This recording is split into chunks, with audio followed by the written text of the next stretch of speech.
तारापुर में राजनीति बहुत गर्म है, लालू प्रसाद यादव भी वहां गए। अब आप देखिए गठबंधन तो नहीं देखिए आरजेडी के गठबंधन तो लठबंधन हो गया।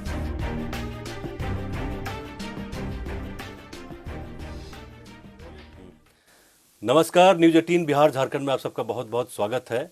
हमारे साथ हैं केंद्रीय खाद्य प्रसंस्करण मंत्री पशुपति कुमार पारस, एलजेपी के राष्ट्रीय अध्यक्ष भी हैं। आपका बहुत बहुत स्वागत है। नमस्कार। नमस्कार जी। सबसे पहले बात हम राजनीति से शुरू करते हैं। जी। आप 3-4 दिन का दौरा करके आ रहे हैं तारापुर और कुशेश्वर स्थान का। क्या ग्राउंड सिचुएशन क्या बनता हुआ दिख रहा है आपको? देखिए मेरा 3 दिन का कार्यक्रम था हेलीकॉप्टर से, 24, 25 और 27। 24 को हमारे साथ थे बिहार के डिप्टी सीएम और वीआईपी पार्टी के जो राष्ट्रीय अध्यक्ष हैं मुकेश सहनी जी, और राज्यसभा में सदन के नेता हैं रामनाथ ठाकुर जी, और बिहार के पूर्व मुख्यमंत्री आदरणीय श्री जीतन राम मांझी जी। ये हम लोगों का 4 आदमी का कार्यक्रम था। कुशेश्वर स्थान में और तारापुर में था 24 को। वहाँ की जो स्थिति हम लोगों ने देखा, बिहार में जो वर्तमान में भी एनडीए की सरकार है और केंद्र में एनडीए की सरकार है, तो आम मानस में केंद्र और बिहार की जो सरकार है उसके प्रति आम लोगों का काफ़ी झुकाव है। और पूर्व में जो 1990 से लेकर 2015 तक बिहार में जिनके शासनकाल में श्री लालू प्रसाद यादव जी के नेतृत्व में सरकार चली थी, 15 वर्षों की सरकार थी, पति पत्नी दोनों सरकार में थे। उस समय की याद लोगों को आज भी इस उपचुनाव में ताज़ा मैंने देखा कि आज भी उन लोगों को याद है कि उस समय किस ढंग से गरीब तबके के लोगों को वैश्य समाज के लोगों को तंग तबाह किया जाता था। उस समय कहा जाता था कि बनिया बेकाल है। बट वह टिकट तो एक मैं वही कहने जा रहा हूँ। और उन्होंने आज तारापुर में वैश्य समाज के लोगों को उन्होंने टिकट दिया। तो वैश्य समाज की जो संख्या वहाँ है, तो उनसे जब हम लोग की बातें हुई तो उन लोगों ने 1990 से लेकर और 2005 तक का जो शासन था बिहार का, जिसको आप कहिए कि कुछ है, दूसरे भाषा में लोग कहते थे कि जंगल राज है, उसी क्रम में पशुपालन घोटाला भी हुआ था। तो वो बातें याद आती है उन लोगों को कि हमको याद है कि एक बार जब गरीब रेला हुआ था तो काफ़ी संख्या में पूरे बिहार से लोग आए थे। तो उसमें पेट्रोल पंप पर जो गाड़ियाँ जाती थी, पेट्रोल भरा के लोग पैसा नहीं देता था। जो बड़े बड़े बिजनेसमैन थे उनसे चंदा ज़बरदस्ती वसूला जाता था या शोरूम से गाड़ी खिंचवा लिया जाता था। तो वो सब चीज़ें आज भी उन लोगों को याद है। तो वो लोग एक तरह से नफरत की दृष्टि से देखते हैं कि नहीं भाई, फिर पुनः आरजेडी की सरकार आ जाएगी तो फिर ये चुनाव प्रचार के आखिरी दिन आपने देखा कि तारापुर हो गए, काफ़ी भीड़ थी और इस तरह की तस्वीर भी उन्होंने शेयर की कि बहुत ज़्यादा लोग देखने और सुनने के लिए गए थे लालू प्रसाद जी को। देखिए, भीड़ देखना अलग है और वोट में परिवर्तन होना अलग है। दोनों दो चीज़ है। भीड़ में विपक्ष के लोग भी जाते हैं कि भाई क्या बोलेगा नेता, क्या बोलने जा रहे हैं, भविष्य की क्या रणनीति है। और एक भाड़ा का भीड़ होता है, एक स्वतः भी जाता है।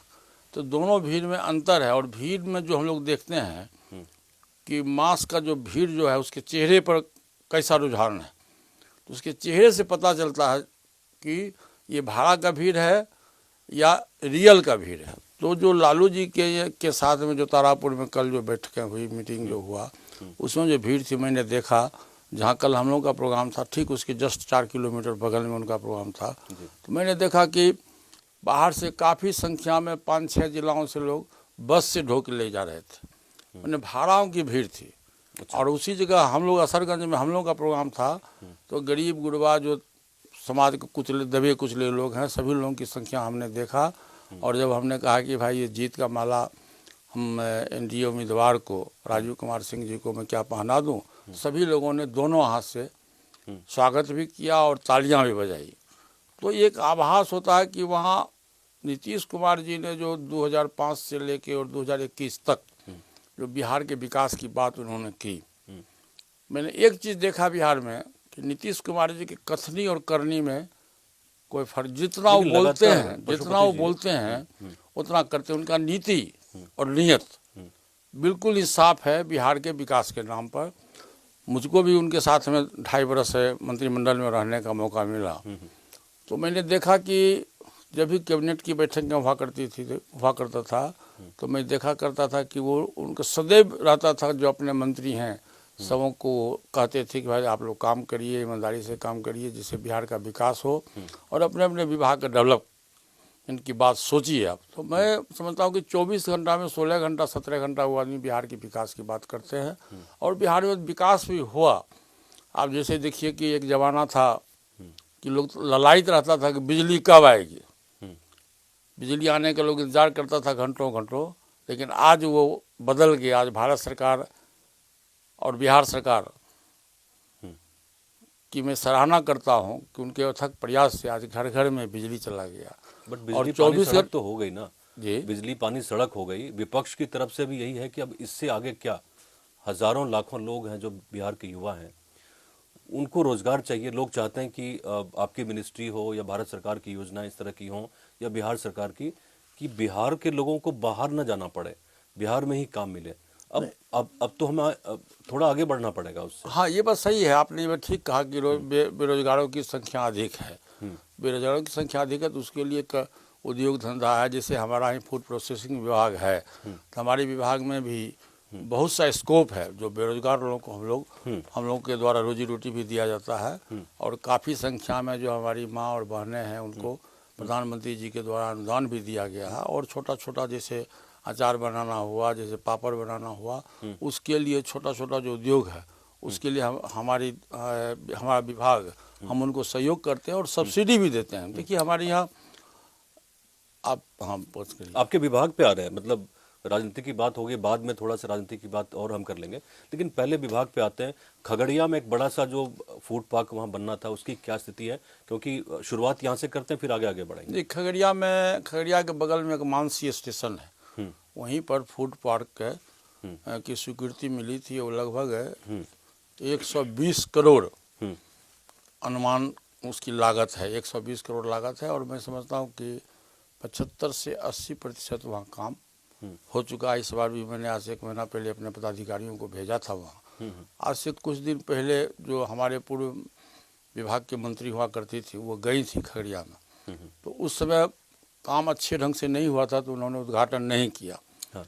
ये बात सही है कि उन्होंने उद्घाटन नहीं किया, उसमें पूरा नहीं होता। अभी 75 से 80% काम वहाँ हो चुका है। एक यूनिट भी लगा है और धीरे धीरे काम प्रगति पर भी है। मैं जनवरी में मैं खुद जाऊँगा, अब मैं जा करके यदि काम पूरा होगा तो मैं उसका जा करके उद्घाटन कर दूँगा। आपकी विभाग की तरफ से देखें तो कुल मिला के कितना अभी तक एक जो प्रस्तावित निवेश है, मतलब जो प्रपोज किया है लोगों ने, कितना हुआ है अभी तक? देखिए पूरे देश में 42 फूड पार्क है जी, 42 फूड पार्क में 22 कार्यरत है जी।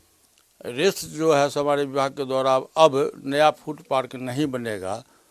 ये डिसीजन लिया गया है कि नया फूड पार्क नहीं बनेगा, उसकी स्थान हो चुके। उसका बजट बहुत बड़ा बजट था, 200, 250, 300 करोड़ का बजट था। तो विभाग ने ये फैसला लिया कि अब वो उतना बड़ा नहीं हो करके हम उसको छोटे लेवल पर ले आएंगे, तो मिनी फूड पार्क बनाया गया। मिनी फूड पार्क की संख्या भी काफ़ी अधिक है बिहार में। जैसे फूड पार्क में एक आपको मानसी है, दूसरा आपके मुजफ्फरपुर में है जो बन रहा है, और तीसरा आपको बेगूसराय में है, बछवाड़ा में वहाँ भी प्रस्तावित है, वो भी उसका भी काम शुरू है। 3 बिहार में है और तीनों में काम काफ़ी प्रगति पर है। और दिसंबर या जनवरी में मैं खुद पूरे विभाग के टीम को लेकर के मैं वहाँ जाऊँगा। और चूँकि मैं बिहार का मंत्री हूँ, इसलिए खुद मैं चाहता हूं कि हमारे मंत्रिमंडल में हम रहते हुए बिहार का विकास हो, हमारे विभाग का विकास हो। देखिए बिहार में बहुत सी संभावनाएं हैं। जैसे आप देखेंगे तो मुजफ्फरपुर की लीची है जो पूरे देश में बहुत कम मिलता है। अब तो एयरपोर्ट भी वहाँ से एयरपोर्ट, हाँ, दरभंगा में एयरपोर्ट हो गया, नज़दीक है। जैसे मखाना, सबसे बड़ी बात यह है कि मखाना है जो 5-6 जिला में होता है बिहार में, समस्तीपुर है, दरभंगा है, मधुबनी है, सीतामढ़ी है, सहरसा है। तो ये 5-6 जिला है जहाँ मखाना की खेती होती है, जो पूरे हिंदुस्तान में कहीं नहीं है। बिल्कुल, ये तो और वो यूनिक चीज है। मखाना बहुत ही स्वास्थ्य के लिए बहुत ही लाभदायक है। अब होता क्या, जैसे फूड प्रोसेसिंग हमारा विभाग है, तो फूड प्रोसेसिंग विभाग है, तो अनाज को बर्बादी से हम कैसे रोकेंगे, इसी के लिए है कि उसको नया विभाग बनाया गया कि उसको प्रोसेस करके और उसको हम खाने लायक बनावे। अब जैसे मैं आपको एक साधारण सा उदाहरण देता हूँ, जैसे लीची है, तो बगीचा में जो लीची है, तो जब बगीचा से लीची जब टूटता है तो 1 नंबर का जो लीची होता है वो विदेश सप्लाई हो जाता है। इस बार तो काफी हुआ, दरभंगा से तो बहुत गया। जी जी हाँ। सेकंड बी ग्रेड का जो लीची है वो हम और आपके उपयोग में मार्केट में आता है, हम लोग मतलब खाते भारत पीते में हैं। अलग अलग जगहों पे जी। ज्यादा हो। सी ग्रेड का और डी ग्रेड का जो लीची है, आप देखिएगा कि गाछ से अधूरे टूट के गिर जाता है, अधपक्का टूट के गिर जाता है, जमीन पर गिर गया वो, तो उसको हमारा विभाग प्रोसेस करता है, मशीन में डाल करके उसको डिब्बाबंद में बनाते हैं हम लोग। और उसकी भी कीमत पहले किसान को नहीं मिलता था, लेकिन बर्बाद होता था, लेकिन अब विभाग के द्वारा उसकी भी कीमत, जो ए ग्रेड का लीची है उसके मुकाबला उसकी कीमत है। उसी तरह से मान लीजिए मक्का है, उसी तरह से केला मक्के की है। बात कर ले, मक्का तो बड़ा अच्छा, मतलब जो सीमांचल और कोसी का इलाका है, पिछले दिनों मैं गया था उधर, तो सड़कों पे लोग कई किलोमीटर तक मक्का सुखा रहे जी हैं। जी, मतलब काफी उस इलाके में उत्पादन काफी हो रहा उस है वो। इलाके में मेरा भी घर है। हाँ। हमारे पास भी खेती है, हमारे पास भी काफ़ी फसल होता है। हम लोग के इलाके में जगह नहीं है, गोदाम नहीं है कि कहाँ रखा जाए, वही तो, कहाँ रखा जाए, जगह नहीं है, तो लोग, हमारा जो किसान है, सस्ती कीमत पर उसको बिजनेसमैन के हाथ बेच देता है।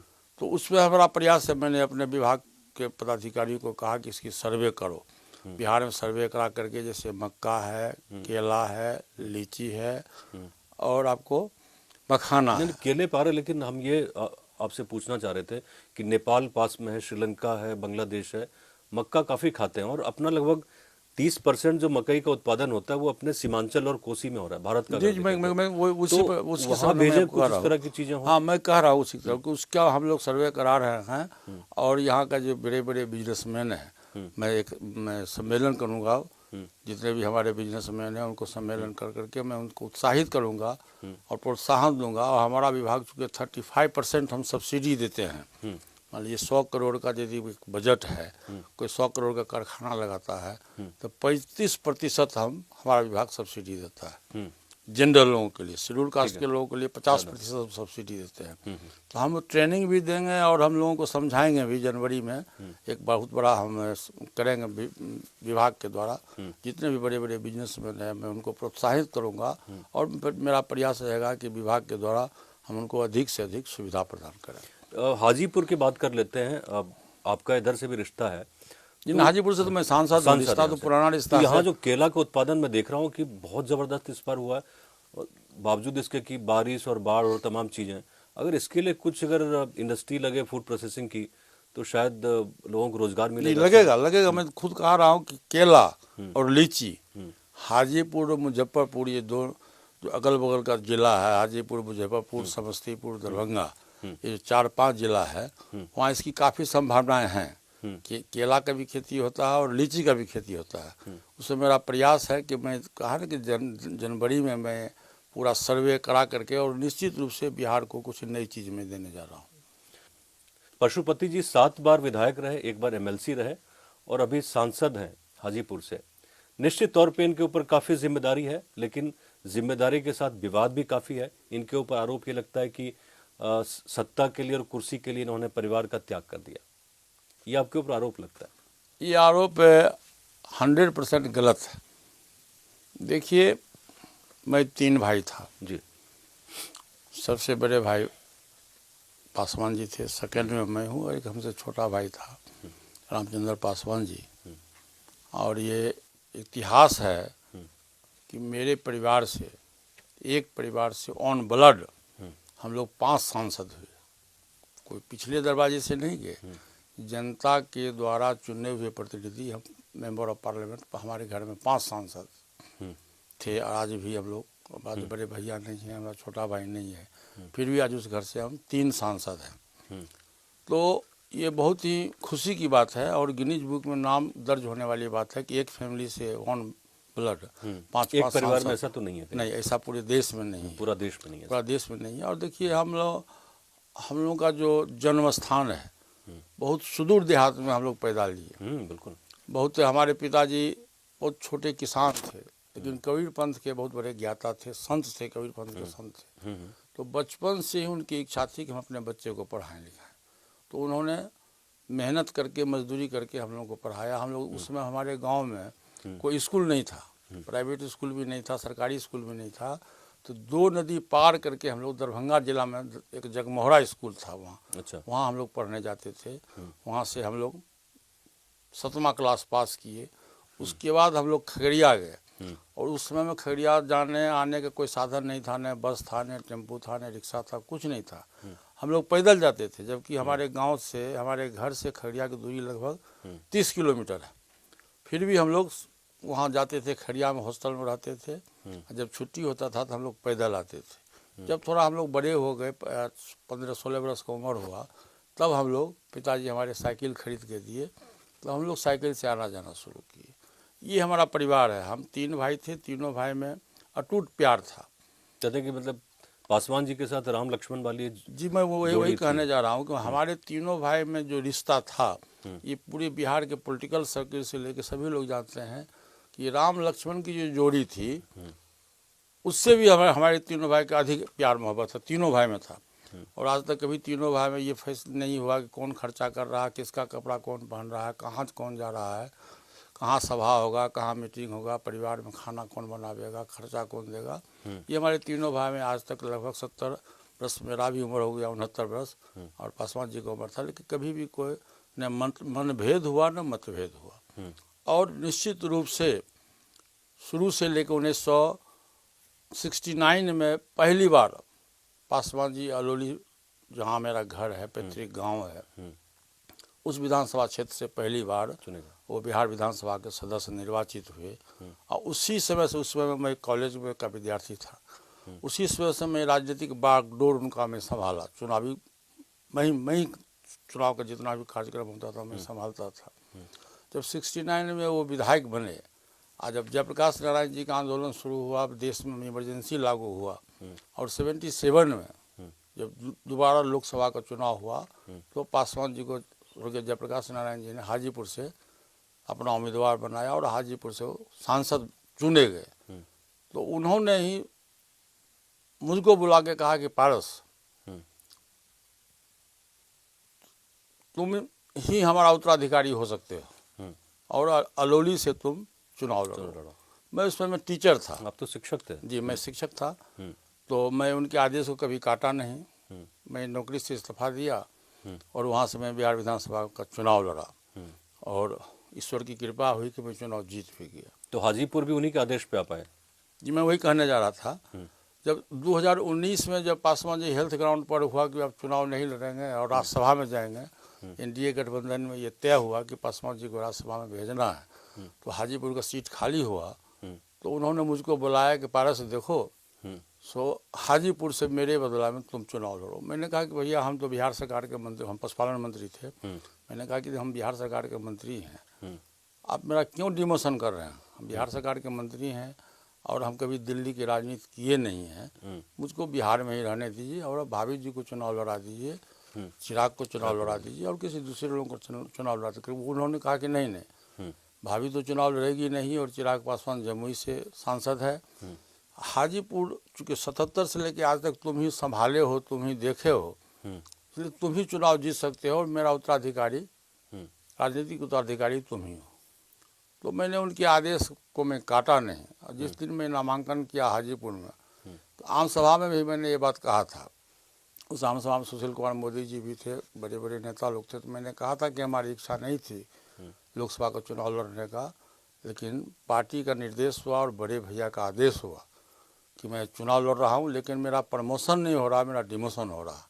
तो विपक्ष के लोगों ने उसको मजाक उड़ाया कि देखिए चुनाव हार रहे हैं इसलिए पारस जी ऐसा बोल रहे हैं, लेकिन ऐसी बात नहीं थी। मैं चुनाव लड़ा, चुनाव लड़ने के बाद मैं लोकसभा का सदस्य भी हुआ। अब ईश्वर को मंजूर नहीं था कि बड़े भैया हम लोगों के बीच में नहीं रहे, लेकिन वो जाते जाते भी उन्होंने मुझको आशीर्वाद दिया।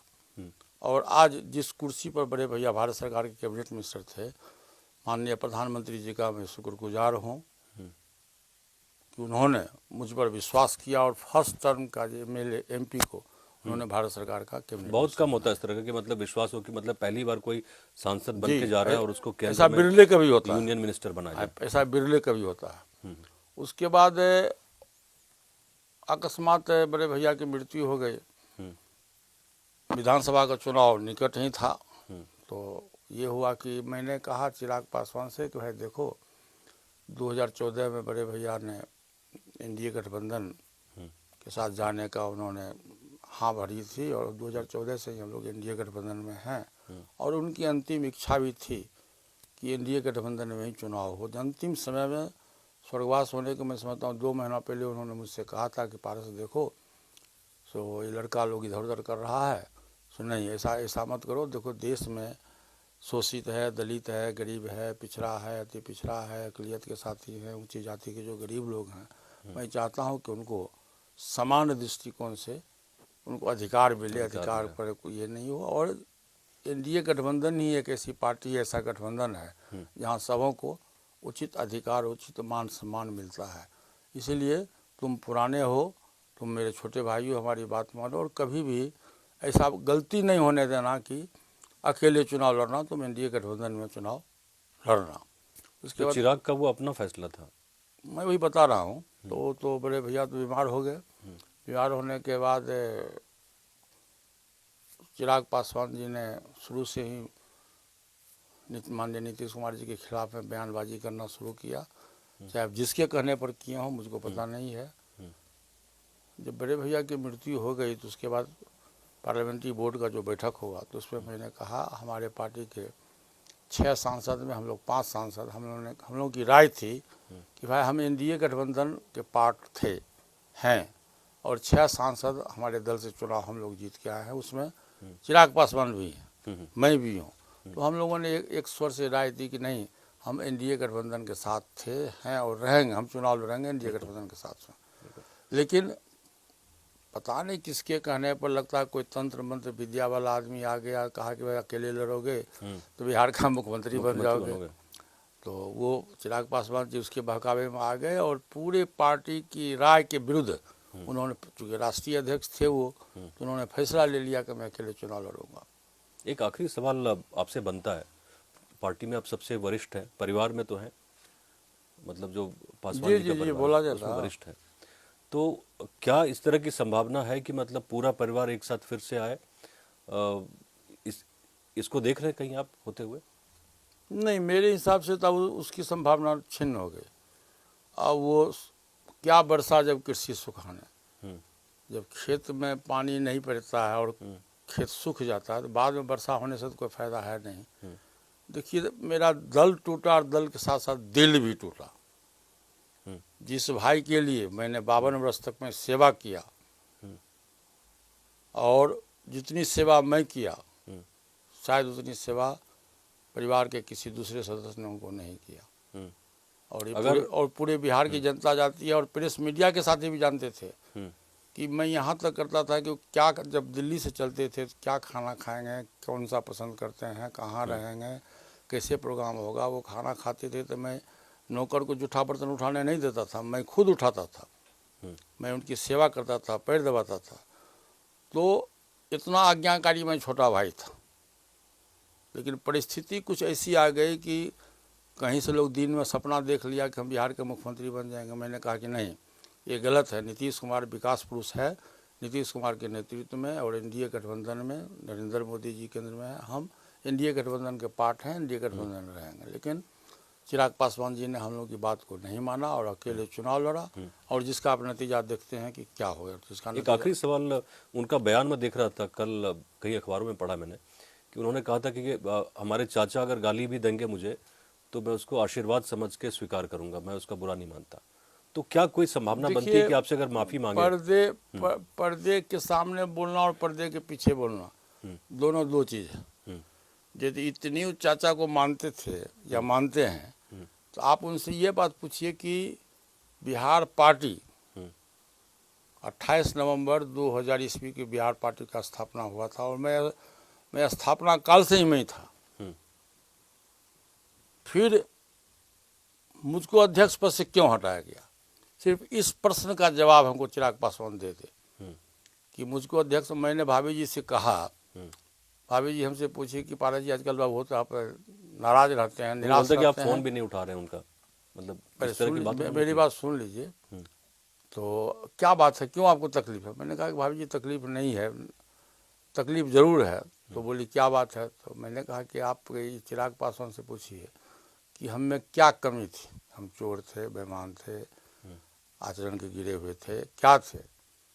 हमारे नेतृत्व में चुनाव हम लड़े बिहार में, 6 में 6 सांसद हम जीते। फिर मुझको अध्यक्ष पद से बिना किसी कारणवश, बड़े भैया की इच्छा नहीं रहने के बावजूद भी मुझको अध्यक्ष पद से क्यों हटाया?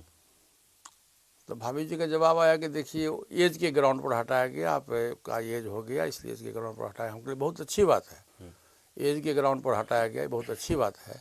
लेकिन ये बताइए भाभी जी कि मणिशंकर पांडे जो हमसे 8 वर्ष की उम्र में बड़े हैं और लाठी लेके चलते हैं, उनका कोई पॉलिटिकल कैरियर नहीं है, उस व्यक्ति को उत्तर प्रदेश में 4 प्रदेश अध्यक्ष को हटा करके मणिशंकर पांडे को क्यों बनाया गया? इसका जवाब हमको आप दे दीजिए तो मैं संतुष्ट हो जाऊंगा। बिल्कुल। तो नहीं ये तो चिराग का मामला है। हम बोले चिराग का मामला, तो फिर आप ये प्रश्न क्यों पूछती हैं? वहीं से मतभेद का कारण हुआ कि आप बिना किसी कारणवश किसी को तरजीह नहीं दीजिएगा, किसी को बेइज्जत करिएगा। तो ताली देखिए, ताली दोनों हाथ से बजता है, एक हाथ से बजाइएगा तो चुटकी बजेगा, ताली नहीं बजेगा। हम जब आपको सम्मान करेंगे तो आप भी मुझको सम्मान करिएगा। लोग किसी को प्रणाम करता है, क्यों करता है? तो प्रणाम का जवाब ही उधर से आता है, सामने से आता है। आता है, इसी के लिए लोग प्रणाम करता है। तो उसी तरह से ताली दोनों हाथ से बजता है, एक हाथ से ताली नहीं बजेगा, चुटकी बजेगा। तो हमारे परिवार में मतभेद होने का मेन कारण वही था, बड़े भैया जब नहीं रहे, इन लोगों ने देखा कि मैं अकेले हूँ। हम 3 भाई में, ये मेरा दुर्भाग्य है, मैं अपने को मानता हूँ कि ईश्वर ने मेरे साथ में अन्याय किया है कि हमसे छोटा भाई भी हमको छोड़ के चला गया, बड़े भैया भी हमको छोड़ के चले गए, मैं अकेले रह गया अपने घर में। फिर भी अकेले पा करके इन लोगों ने मेरे साथ में इंसाफ नहीं किया। ये बहुत ही गलत काम हुआ, क्योंकि मेरे साथ में इंसाफ नहीं हुआ। और मेरे जैसा भाई, मेरे जैसा चाचा आपको खोजने पर भी नहीं मिलेगा। फिर भी समय चूँकि बीतते चला गया और पार्टी हमारी समाप्त होने के कगार पर था, हमारे 3 सांसद पार्टी छोड़ कर जाने की स्थिति में थे। मैंने देखा कि वो पासवान जी जो सामाजिक न्याय की बात करते थे, शोषित, दलित, पिछड़ा, अति पिछड़ा, अति अकलियत के साथ ही उच्च जाति के जो गरीब लोग थे उनको चाहते थे समान दृष्टिकोण से हम बनावें। तो एनडीए गठबंधन में यदि हम नहीं रहेंगे तो हम कहीं के नहीं रहेंगे। तब जाकर के 13 जून की बात है, मैं 5 सांसद के साथ में मान लीजिए लोकसभा अध्यक्ष जी के पास गया, जो डेमोक्रेसी का, प्रजातंत्र का सबसे बड़ा मंदिर है, पार्लियामेंट हाउस, उसके वो मुखिया हैं। मैंने उनसे समय निर्धारित करके हम लोगों ने गया और हम लोग जा कर के उनसे आग्रह किए कि सर हुजूर, हमारे पार्टी में लोकतंत्र समाप्त हो रहा है। हमारे पार्टी के जो राष्ट्रीय अध्यक्ष हैं वो लोकतंत्र को समाप्त करने जा रहे हैं, तानाशाह प्रवृत्ति से हैं। और प्रत्येक पार्टी के संविधान में ऐसा प्रावधान है, नेतृत्व परिवर्तन करने का प्रावधान है। इसलिए हम लोग आपसे आग्रह करने आए हैं, विनती करने आए हैं कि आप हमारे कष्ट को देखिए और आप नेतृत्व परिवर्तन का आदेश दीजिए। उन्होंने अपने सचिवालय को पदाधिकारी को बुलाया, कहा भाई देखो इसकी जांच करो। जांच करने के बाद 14 तारीख को दूसरे दिन ही एक नोटिफिकेशन हुआ। और नोटिफिकेशन में हुआ कि लोक जनशक्ति पार्टी के 6 सांसद हैं, जिसके संसदीय दल के नेता चिराग पासवान जी थे। चिराग पासवान जी को पद से मुक्त किया जाता है और पशुपति कुमार पारस को संसदीय दल का नेता बनाया जाता है। तो देश के संविधान के तहत उन्होंने मुझको संसदीय दल का नेता बनाया।